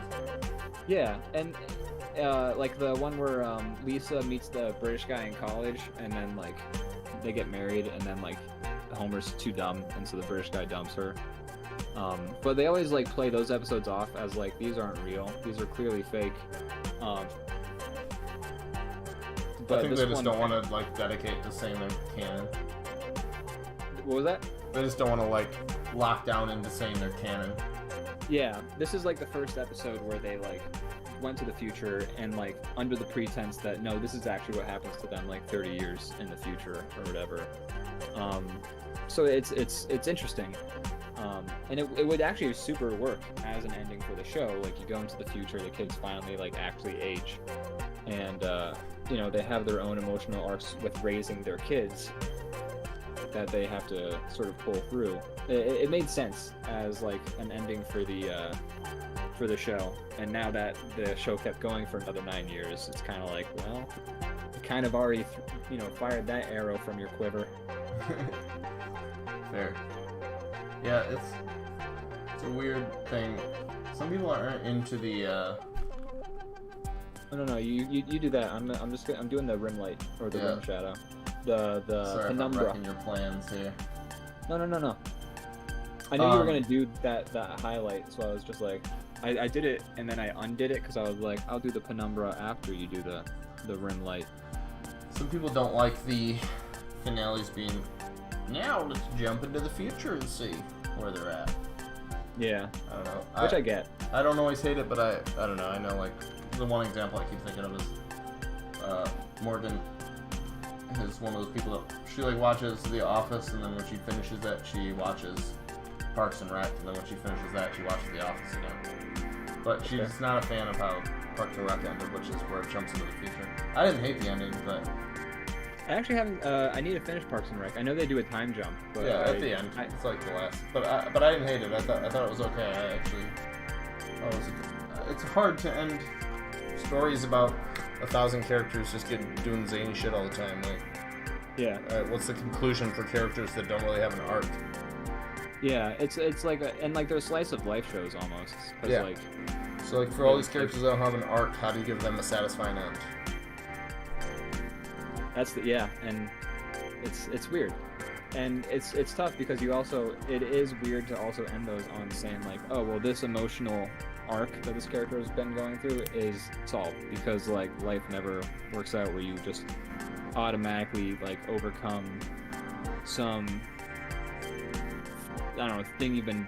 I don't know. It's that's not true at all what I'm saying. It's just hard because you have these characters where it's like anything can happen. So like there's no real logical. You want it to be true to the character. You don't want it to be like, and then happily ever after. Yeah. That's not how anything in life goes. If the rest of the show is somewhat based in reality. Exactly. So it's interesting, and like, yeah, it's a tough way to. It's tough to figure it out. So it's one of those future people problems, because like the people who write the show in the beginning of a 30-year running show are not there anymore when the people have to end it. Yeah. Hell, like when the people who are there at the beginning of the show, they're usually just like, oh god, I hope we can keep this arc going until next season. Yeah. Like, or else we're like, if I hope we don't get canceled. And then if it once it's been going 30 years, it's like that's not even. You'd be honored to be on the show when it gets canceled. Yeah, like please cancel me. Yeah, if you were in the writers' room when Simpsons get canceled, you're like, fuck yeah, we get to write like something cool that no one's got to do before. Yeah. Or you're like, my life is over. That was my only source of income. Like, well, I mean, yes, but we'll find something else dude, if you're Simpsons. Are you the writer who helped get The Simpsons canceled? Whoa, we don't want you anywhere near our show. You're gonna kill us. We thought nothing could kill The Simpsons, then you came along. You would have gotten Breaking Bad canceled after first season, man. Jesse Pinkman would have died at the end of that 7 episodes. That was the original plan. That was. I'm glad they didn't. I like Jesse. Yeah. He is like, if that show was just Walter White, it would have been so much harder to watch. Jesse's the show. Yeah. It really is. There's a reason that at the end they kill off. Maybe I shouldn't spoil it. There's a reason that the show ends the way it does. I mean, Netflix already came out with the sequel. I feel like 5 years after. I don't know. That sequel is just not necessary, in my opinion. What was that? Have you watched the sequel? I have to actually. You don't. But you can. I don't think it's bad, but it's not. It's not necessary. It's bordering on what I would call bad, but not due to like lack of quality. It's just like, it just feels. It's like, okay, so then, what I thought might happen happened. Great, thanks for showing me. Like, let me have my imagination for an end. Breaking Bad ended like Calvin and Hobbes.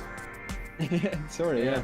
And that's what not necessarily, but like I like the idea of like everything not laid out in front of you, and then this happened the end happily ever after.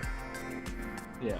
It's like, give me some like setup for the character. I mean, like, I don't expect to see these characters until they die at 80 years old. Like, I'm allowed to imagine what they do after the story. You don't need to lay it all out. I don't know. It just felt unnecessary and weird, and I wasn't the biggest fan, but I've heard a lot of people say they liked it a lot, so who am I? I'm just like the guy who says he's never heard Bob Seger. That's right, you're yucking yums, Brandon. Stop it! No, I feel I understand where you're coming from with that one, too, because when I heard that they were doing the sequel, like, as we've discussed before, I'm not the biggest fan of the way Breaking Bad ended for reasons, but also, like... We'll discuss this after. I forget what your reasons are. And you when the movie came out, you were like you could watch it because the reasons you didn't like Breaking Bad's ending. Oh, okay. Right, okay. Like I felt like it left some questions open into, like the story wasn't done yet. Like I feel Fair. like you don't have to like close the book on the characters, but you definitely have to like finish.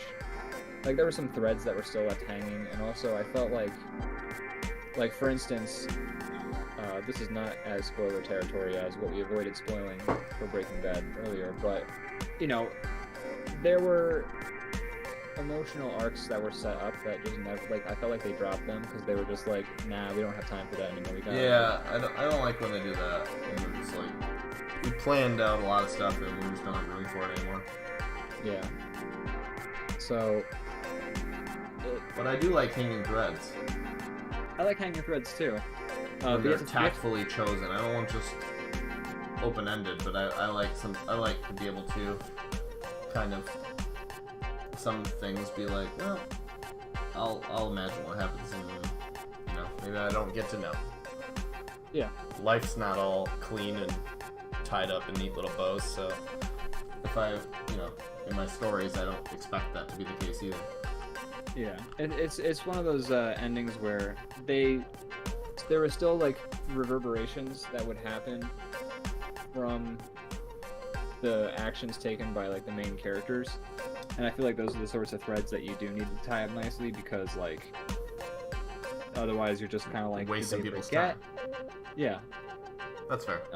Especially for a show like Breaking Bad, where a lot of the brilliance, I think, in how Breaking Bad played out was that things had a consequence. Like, one of the great things about Breaking Bad, in my opinion, was like, for instance, they sneak into a police station to steal a like hard drive from the police station, and they use a magnet to do it, and like they're successful, and like they for the most part get away with it. And you think like in any normal show, what would happen then is they would move on to the next part. But like in Breaking Bad, then the next episode is about like some police guy is just like, hey, somebody brought a bunch of fucking or somebody used a magnet to steal something from this place. We should figure that out. And then they gotta like figure out how to solve that problem. Like nothing ever, like Breaking Bad was very good on following up on like reverberations of actions. Like a lot of that show is consequences, and like the show is very good at like how would this play out, like who would notice, what would that person who noticed like do, and then the ending sort of felt like all of a sudden they're just kind of like the end, and I'm just like, well, but wait, there's like 5 more reverberations that I can think of that you have to, and they're like the end. Fair. The end. You remember that kid that Andrea, like Jesse's girlfriend, like was his big crux, or like his big like emotional point and arc in the show was like him sort of seeing his little brother and this kid that Andrea's taken care of, and then we killed off Andrea like 6 okay, watch the movie then. Watch the movie. Yeah, see that's the thing, and you said that like that's the sort of thing that, but at the same time, like it's also 5 years after now. You already ended the show. Like I feel like you're too little, too late. A little bit, yes, but I'll have to see how the show. Yeah, watch how it. The movie See what you think. Comes out. Yeah, we'll have a nice discussion about it. All right, I'm gonna save this one unless you got anything else to add. I do not. I like how you have 2021 in the background flipping off the champagne guy. That's good. Nice little touch. Do we have somebody coughing somewhere? I mean, sure, you can. Yeah, none of these people are wearing masks. What the hell? It's like real life. Should we put like a disclaimer somewhere? Please don't be doing this. I'll do that on Twitter when I post it. Alright. Unless you want to draw it in there. No. Just one person in the background with a mask, super like uncomfortable. Well, we got this guy right here, and okay, hold on. I'm gonna make one last adjustment. Let me see what layer this is on. Okay. What, the one right? Yeah, that's what I was gonna say. All right, I'm gonna help with this. I'm gonna adjust his eyes. You can draw the mask down. Where? Oh, let me see. Where was his eyebrows? Because I wanna adjust those eyes a little bit. E and 3. Yes. Yeah.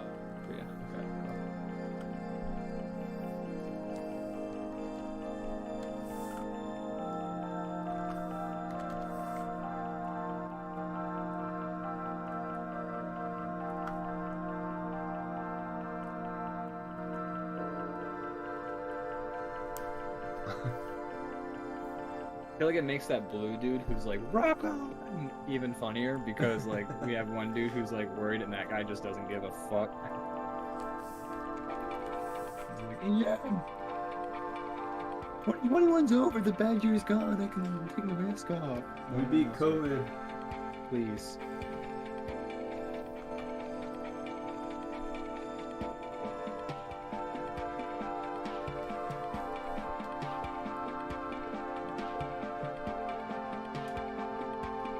That's a nice touch. That's better. Perfect. Alright, I'm gonna save it now. What should we draw next? We got time for like one more. What if we did our satisfactory? Do that.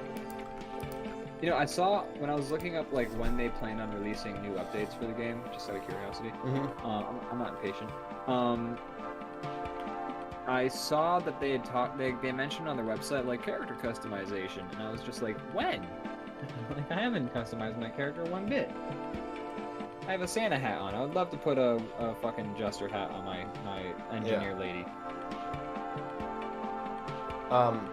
It is pretty funny. Like every time they like make posts, they're like, the most recent one I saw, they basically said like, it's probably coming out sooner than you'd expect, but later than you want. They're like, it'll be out when it's done. We used to set dates earlier in early access, but everybody just gets disappointed. So it'll be out when it's out. This is basically how they talk about everything. They've thrown out all the roadmaps and stuff. I don't blame them. That's how you should do it. Like, 100%. That's how you're gonna get a quality game, not by people being forced to deadlines. Like, just it's gonna get done when it's done. You can see by what's out now and how well it's reviewed and how much people are still buying it that they're going to finish it. It's gonna take them as much time as it takes them. I'm gonna go to the bathroom real quick. I'll be back and we'll draw this last drawing. So you're on your own. Good. No dead Aryan. Oh crap. Okay. Hey there, guys. How's it going? So while Brandon is in the bathroom, I am going to continue researching why Alan Wake's music licenses expired because why did they expire? So I'm reading this article right now. It's from Polygon. The licensing for music, a compelling element of the game and the way it helped to wrap chapters of the title. I didn't think so. Expires on May 15th. Now, none of these have said what is different about this music licensing than other video games that have used licensed music. I feel like this is not the only game I've heard about this happening, so I'm going to Google video games and licensed music issues. How does the game industry solve this problem with licensed music? Well, I have to change my cookie settings for every website because it keeps asking me. I'm pretty sure that's some new act that was signed into law this year that I didn't pay attention to. Developers risk having their games removed from sale due to expired licenses. Experts from music and games may know the problem. So I feel like this might actually describe to us a little bit of the issue that's happening here. So I'm looking now. As video game hardware evolves, implementation, blah blah blah. Using new phone market, blah blah blah. FIFA, Tony Hawk. That's true. Yeah, those games really did help me find some. I found out about Outcast through Tony Hawk 3 actually. When developers want to feature music by bands and artists in their game, a licensing deal needs to be made. These deals can be very complicated due to this is on gamesindustry.biz. When developers want to feature music by bands and artists in their game, a licensing deal needs to be made. These deals can be very complicated due to a variety of reasons, from the length of the licensing agreement for future releases of the game affecting the original contract. Such issues have affected such games as Obsidian Entertainment's Alpha Protocol. That was another game that happened in. I'm back if you're reading something. I am, yeah. I saw you start drawing lines. I'm looking up reasons why the game licensing runs out. And Alpha Protocol was the other game that I saw get removed because the licensed music ran out. I remember that happening. Bizarre to me. So, what makes music licensing so complicated? Again, this is on gamesindustry.biz. I feel like if I'm going to read their article on my stream, on our stream, I feel like it helps to shout out whose words I'm reading. Licensing music for games can be complicated business for 3 reasons. First, the copyright in songs and copyright in recordings are separate. So if you are using recordings of songs, you'll need to license 2 sets of rights, the song rights and the recording rights. Second, copyrights can be co-owned, and song copyrights routinely are. If you want to use a co-owned song, you need to get permission separately from each co-owner, any one of which can say no. Third, if you sync a track into a game and then make that game available via an online network, in copyright terms, you are both copying and communicating the music. This is important because on the song side, copying and communicating are often licensed separately. Fucking A. On top of all of that, copyrights must be owned by different people or companies in different countries, and rules vary around the world. But why doesn't it apply to movies in the same way? That's the part I don't understand. I think...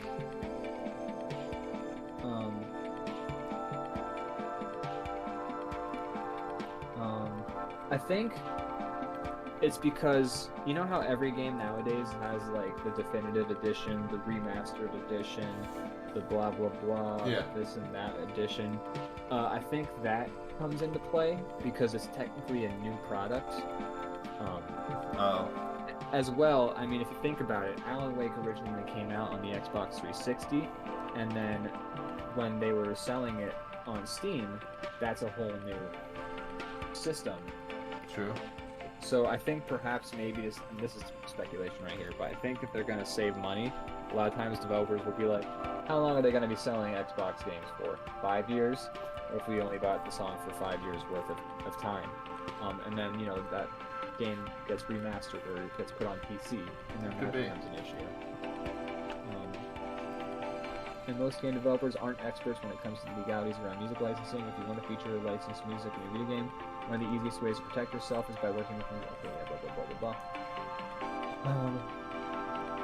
most game companies employ music supervisors to handle their music licensing.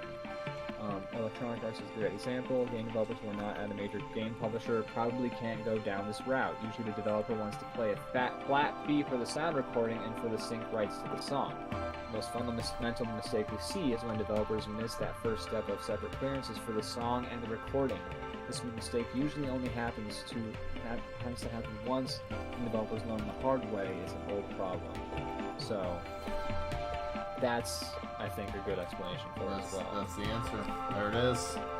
Yeah. Oh, here's more examples of games that were removed. I'm sorry I'm not drawing, by the way. Oh, don't worry about it. More examples of games that were removed because of licensing issues. Alan Wake, Alpha Protocol. Q Games' Pixel Junk Side Scroller was released for the PlayStation 3 in October 2011, but it had to be removed from sale when music licensing contract between Sony and the artist whose music featured in the game, Alex Paterson, expired. It's how it's a common issue affecting games where the music has only been licensed for a set number of years. We were told the game was going to be removed about a month or 2 before the expiry. It is the first and only time that this has happened to us for any game we have ever made. When music licenses a video game expire, that game must be removed from sale until a new licensing deal is agreed. Such an opportunity wasn't presented to Cuthbert, whose reaction to the game's removal was disappointment and disbelief, and goes like blanks and blah blah blah blah blah blah. It was a bit difficult and more prolonged experience than I had experienced before. Renegotiations take place. To be fair, labels typically work in good faith to get those rates extended and don't look to take unnecessary financial advantages because they know we're all in it together for the long run. Moreover, there are times when an initial license, depending on who your music consultant was, can feature future or now unknown platforms. This is generally a good faith gesture that eliminates the need to go back to the record label. So I think we have a pretty good idea of why this happens, you know? Yeah. It's weird though. It seems like it's like kind of a mistake made by the developers or the people, you know, who are in charge of that, and then when it all goes down, they're like, "Oh shit, my bad." Yeah. The game just gets taken out. This seems weird. Yeah, it's a very. I mean, that's why it's so rare though, is because, especially like nowadays, like game publishers, games are such a more. No, I mean, Alpha Protocol was back when games were the sort of big industry they are nowadays. Right. Says the cost of licensing, Ariel Gross says blah blah blah, says the cost of licensing music for a video game can vary from anywhere between 2-digit to a 6-digit figure. When he was working in the audio department on Saints Row, the cost of licensing music for the second game in the series costs close to $1 million. If you want to use music that's written by someone like Kanye West, you can easily spend between $100,000 and $200,000 on a single track. Wow. Yeah. It's a lot of money. So I think another thing that might happen, there are ways to keep the cost down. One of the easiest ways is using library music, blah blah blah, it's just all that stuff. Classic sound alikes.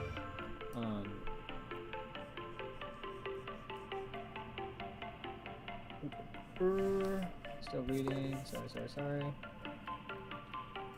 I think another issue when it comes to games and how they're a little different is when you watch a movie, like you're gonna hear that song in a specific part of the movie, and like you're never gonna hear it in a different context in that movie. But like for a game, you can like in a movie, like if someone's using like this song, you might have like characters talking over it, you might have like action happening around it, unless it's like a montage, but like even then you can still have like sound and other things happening. But like in a game, if a song comes on that you like, you can probably just like turn off the sound effects, and then you have like your unfiltered like access to that song, you know? It's kind of like more on demand.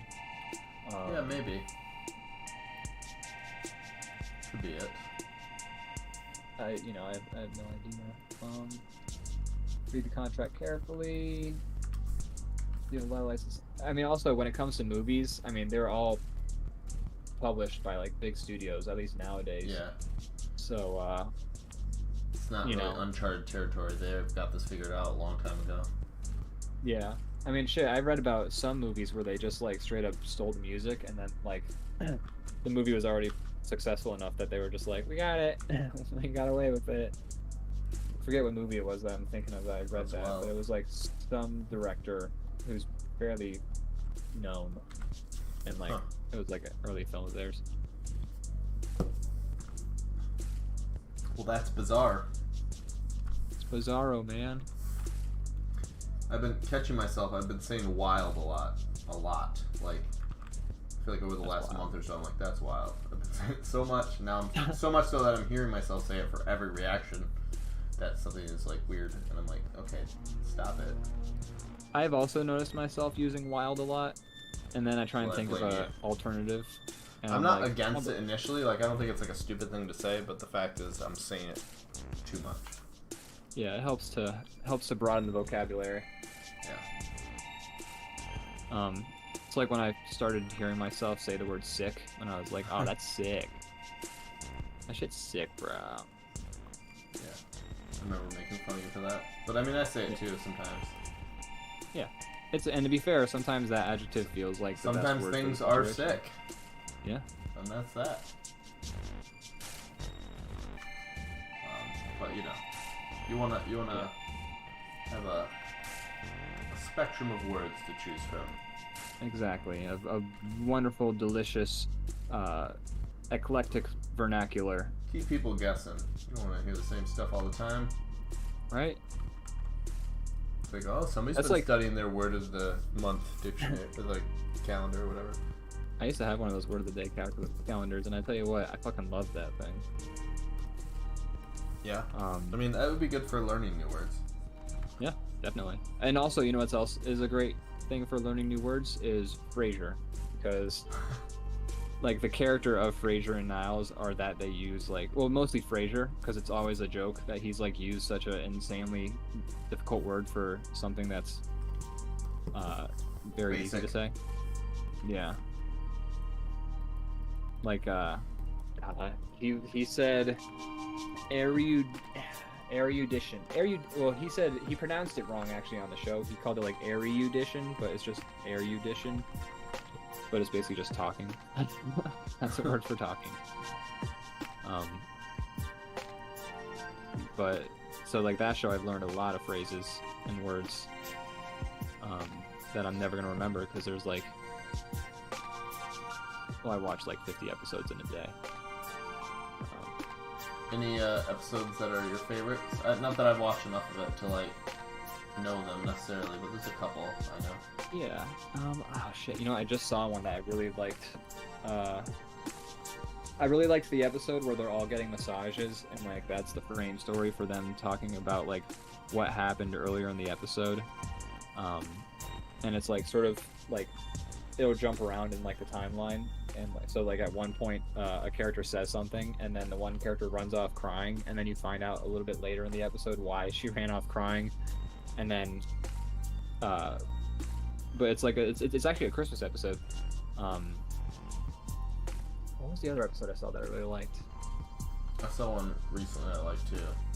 It was the one where they went to the spa and they keep wanting to get like to leveled up, and because there's like a secret door in the back, and at the end there's another door, and they're like, "What's in there?" And they're like, "Don't worry about it." And him and Niles go out there, and they're out by like the dumpster.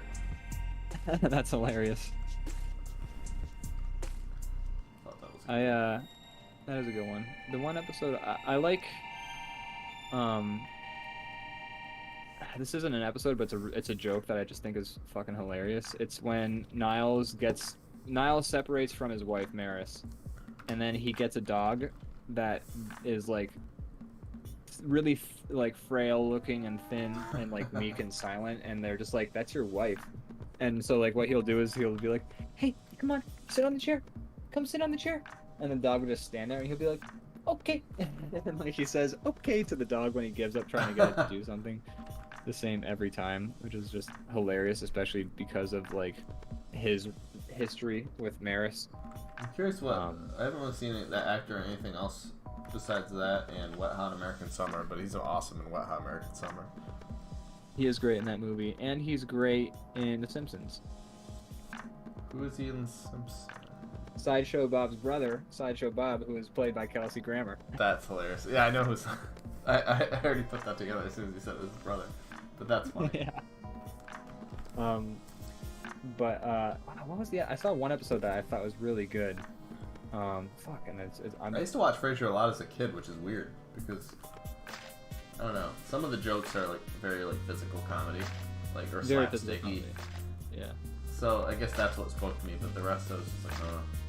Oh, you know what's a great episode is Frasier's dad is in a commercial for a candidate for mayor who is clearly the Republican stand-in, and then Frasier hates the guy, and so he vows not to get involved in politics, and then he eventually gets involved in politics, so he starts to shoot a commercial for who I'm assuming they're painting as the Democratic guy, just based on like the policies that they talk about in the episode, but they never specifically list parties. And so then Frasier's out on the balcony talking into the guy, and Frasier's on the balcony talking to the guy, and the guy's like, "I have a secret." And Frasier's like, "Well, I'm a therapist, you can tell me." And the guy's just like, "I was abducted by aliens." And then Frasier is just like freaking out as he shoots the commercial for this guy. The guy who's trying to like get elected. Yeah. It's very good. Like when the guy says he's elected by aliens, like the physical comedy, a lot of the show, the show's humor tends to come from situations where they have Frasier talking to like a crowd and he's saying something while everyone knows something that he doesn't. His audience isn't supposed to know. He doesn't know it, or he doesn't. Like, for instance, there's one episode, also a great episode, where Frasier has to give a speech at like a big charity held by the church.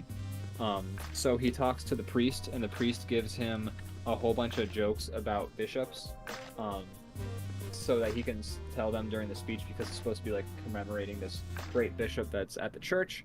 And then Frasier goes to the bathroom, and then a nun makes the announcement that the bishop has been lost at sea.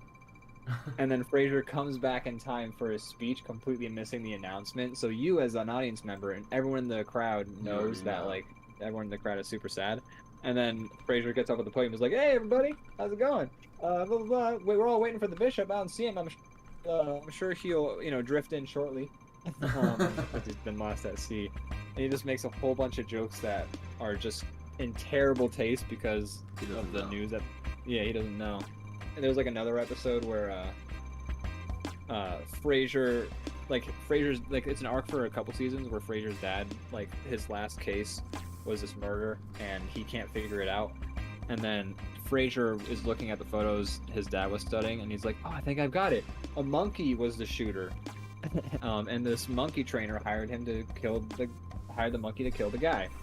And then Frasier's dad comes in and Frasier's dad is like, "Brain blast, I've got the case figured out." Frasier thinks, like, his dad has come to the same conclusion he has because he tried to, like, sort of guide him into the epiphany. And then they're having, like, a big like, celebration poker game or whatever for Frasier's dad. And Frasier's dad is like, "Wait," so, like, they talk and, like, Frasier mentions that he had sort of, like, tried to goad his dad into the same conclusion that he had. And so then Frasier goes into the kitchen to do something, and then his police buddies are talking to Frasier's dad, and Frasier's like, they're like, "Oh, so how did you figure it out? It was the detective." And Frasier's dad is like, "Oh, well, you know what? I'll tell you what. Hey, Frasier, come in here. Tell everyone what it was." And then Frasier starts telling everyone how he figured out it was the monkey that did it when it was not. So, like, it's like not right. With him? Is that? No, his dad thought that he had actually legitimately tried to help him solve the case, and it's only when Frasier's telling the whole crowd, like, why he thought it was a monkey that did it that everyone realizes, like, oh no. He had no idea. Yeah. But you, as an audience member, also know that what Frasier's walking into. It's like, right. You know he's walking into a minefield, so you just get to, like, watch him flounder. I should watch some more Frasier. I love it. I'm really genuinely enjoying it. It's good. It gets really heavy sometimes, too. Yeah. Fritzler always recommended Frasier. Really? He'll be thrilled to know that I'm watching it. Yeah. And you know what's funny is I'm thrilled that I'm watching it because I remember our, like, very first episode. I spent, like, an hour and a half. It was not Maybe it was the our first second episode. No, it was far in. Oh, okay. Doing the show for a while, and you did Frasier the whole episode. I did Frasier the whole episode after, like, having seen bits and pieces of, like, episodes scattered throughout. So now when you do it again, it'll be way more. I can be knowledgeable about what's going on. I can do a whole fake episode of Frasier right now for you. Well, you have 10 minutes. Oh my, I'm Daphne Moon! Alright. Got it. Yep, that was very much like an episode. Nailed it. Yeah. Frasier, me and Daphne were thinking about taking Eddie out to the ice rink so that we could go skating on the ice. Well, Dad, you'd be hard-pressed to find me anywhere near that ice. In fact, you will not find a man more afraid to go near ice than Brendan Fraser read his reviews of Encino Man in the New York Times. I feel like your impression of Frasier was better when you had no idea what Frasier was about. I think so, yeah. Not to shut that down. It's okay. I'm just gonna go back to not ever impersonating Frasier again. I mean, you already did it once. How many times Yeah, do you gotta do it on this show? It's dead. Well, I mean, I've listened to podcasts where they'll just take something that worked and they'll run it into the ground. It's true. Not what Letterkenny does. The trick is that we haven't found what works yet. Yeah. And we will never know unless people actually hang out in the chat, everybody. What's the deal? The number went up to 2 for a second there, but then went back down to 1. Is that once I started doing Frasier? Yeah. Nah. I think coincidentally, though. I wouldn't blame yourself for that. And the show ends in a few minutes, so no big deal. Yeah, that's true. How you like my satisfactory person? Well, I will give you a review of that drawing. I think that drawing is bad. No, I'm just kidding. Oh. No, it's not bad. It's good. I was just trying to do the misdirect. You thought I was gonna say satisfactory. Oh no, Ian. No. Oh God. He left. Oh no. Really did it. Oh, he's moshing now. Well, sorry folks, I ruined the show by crushing Ian. Oh, man, I thought he was coming back for a second. This is good. Over it. Okay, sorry about that. What I meant to say was this drawing's really good. Oh, thank you. There'll be more drawings in the future, though. So. This drawing is satisfactory. That's what I thought you would think was coming, and I was trying to take you off the song. What are those? What's the pattern on those pajama pants you got on there? Oh, Stewie Griffin. Stewie Griffin. Time to be bad. Okay. Cool. I have some Stewie Griffin ones too, somewhere. Time to be bad, and then it's multiple poses of him. Did they mail those to you when you completed the show? Yes. That's the award for watching 1,000 hours of Family Guy. Honestly, though, if that were the there should be. Do that, why aren't there achievements for a TV? There ought to be. It would be cheap. That's so goddamn true. It would be cheap, honestly, if they were like, if we have to send a T-shirt out to a guy that watches all of Family Guy, that would be like not many people. Yeah, and honestly, like it would be kind of dope if shows had achievements. They should. It would cause me to watch more TV. It would cause me to watch stuff I don't want to watch, which is stupid, but it would work on me. Yeah. That's what I'm saying. How would you do a YouTube channel? Like, there's like YouTube channels where like, hi, we're going achievement hunting today. We're gonna get 100% of the achievements.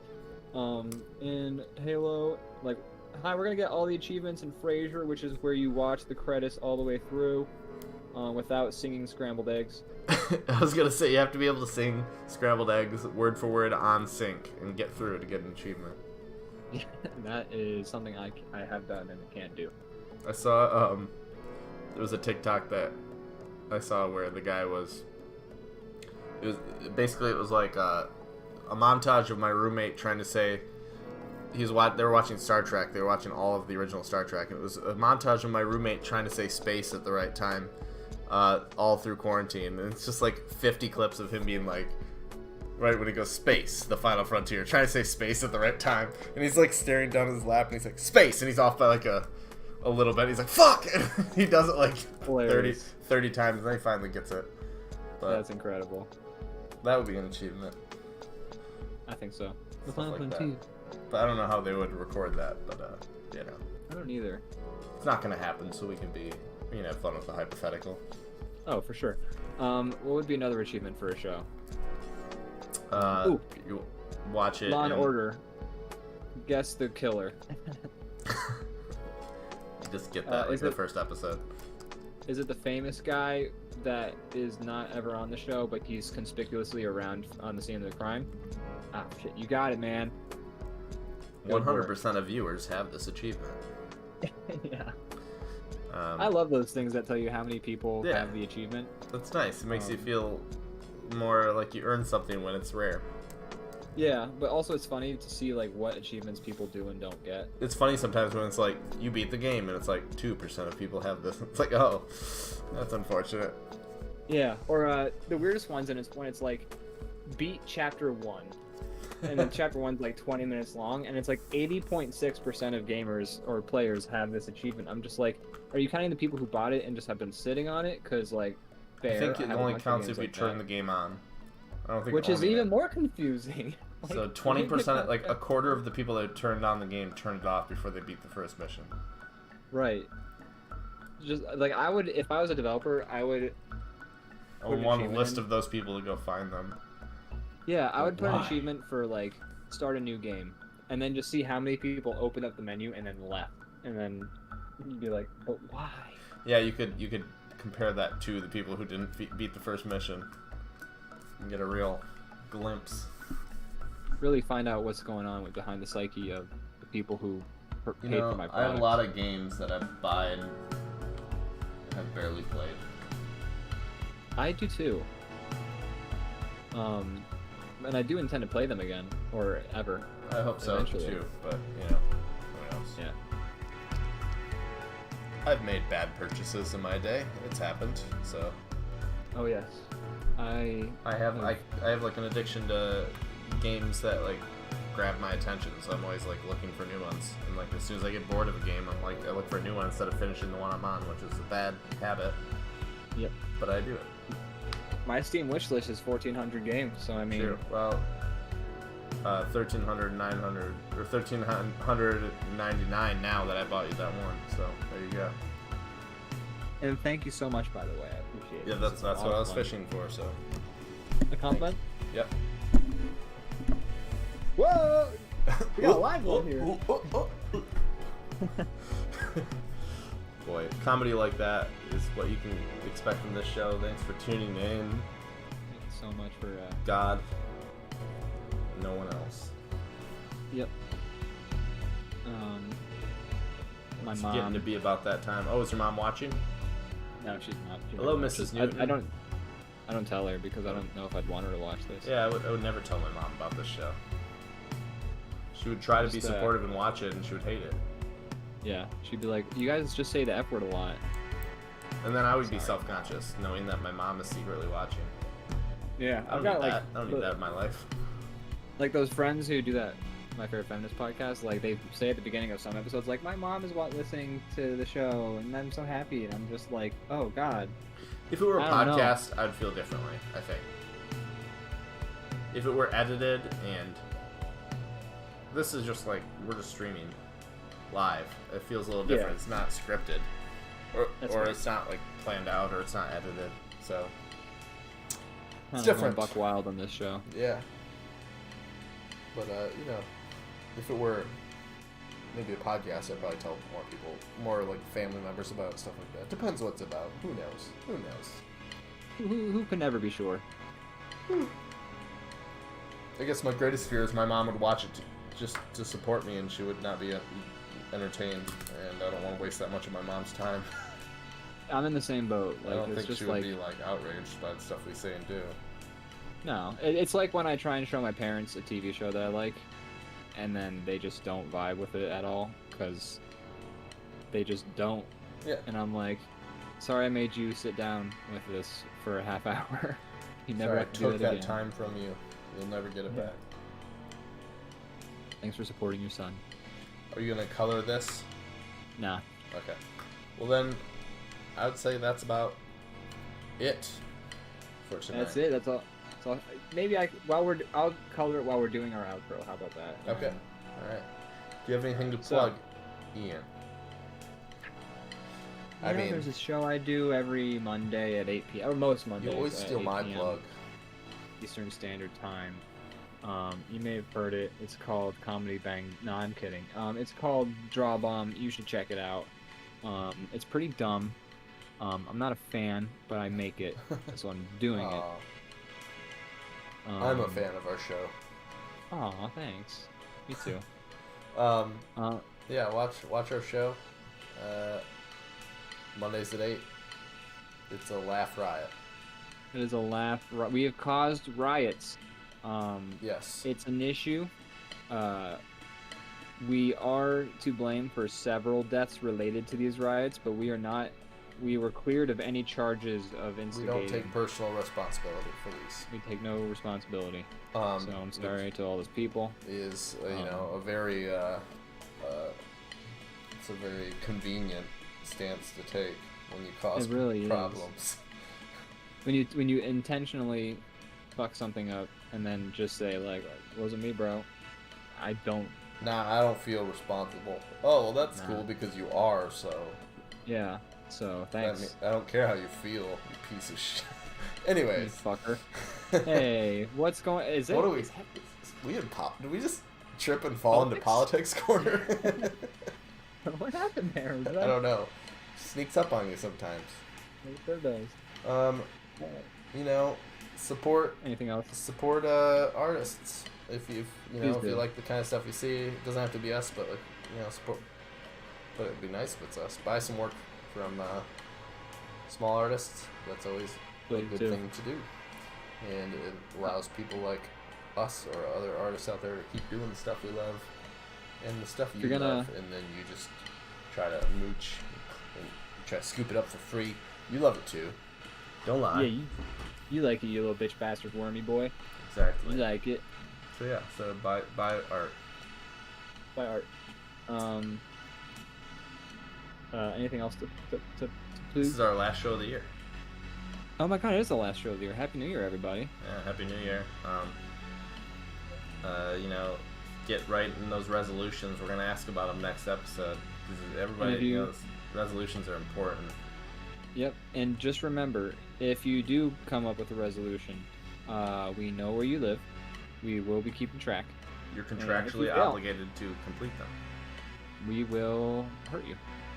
I feel like we'll talk about this next week, so I don't want to kill this bit right now. But I feel like the resolutions are going to be dramatically different this year compared to last year.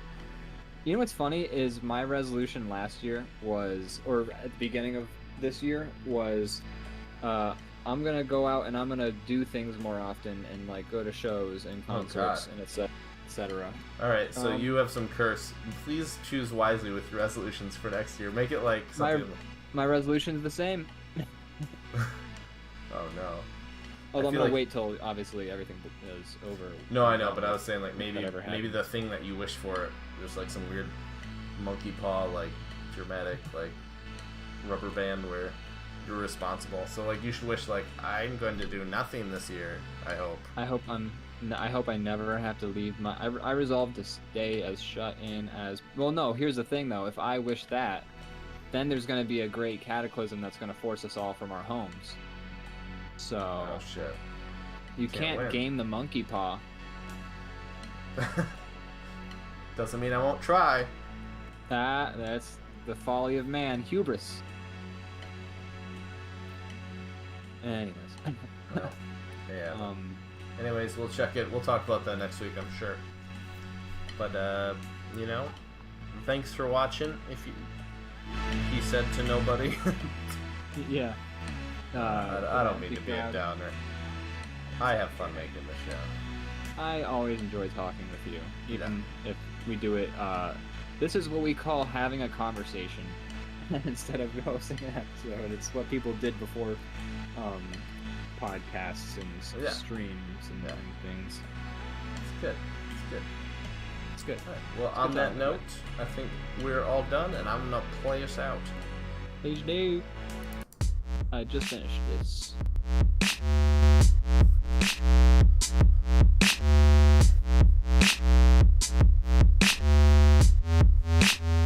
I'm gonna save this.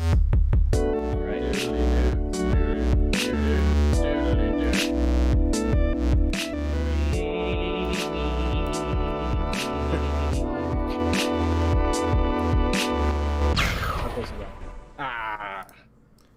Thanks for watching another episode of DrawBomb. We'll see you next week. Bye. Bye.